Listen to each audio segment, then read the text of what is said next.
সুমন ভাইকে নিয়ে যতই বলবো এটা কোনো শেষ হবে না। আমি শুধু অল্প কথাই বলবো। সুমন ভাই আমার কাছে কোনো সারাংশ না, কোনো ভাব সম্প্রসারণ না, কোনো প্যারাগ্রাফ না, কোনো রচনা না। সুমন ভাই এমন একটা উপন্যাস যেটার শুরু আছে কিন্তু কোনো শেষ নেই। সুমন ভাই, আমি বলবো যে আপনার যুদ্ধ মাত্র শুরু হয়েছে, আপনি এটাকে চালিয়ে নিয়ে যান। এবং এই তরুণরা কি সুমন ভাইয়ের সাথে থাকবে এই যুদ্ধে?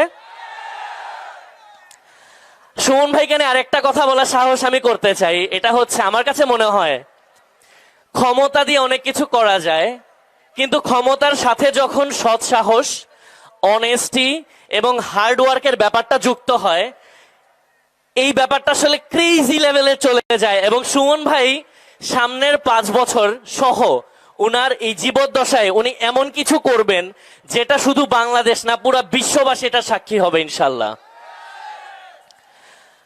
আমি আসলে অনেক নার্ভাস, এখানে এত এত বড় বড় মানুষ আছে। তারপর আমি তরুণদের উদ্দেশ্যে কয়েকটা কথা বলে শেষ করে দিব।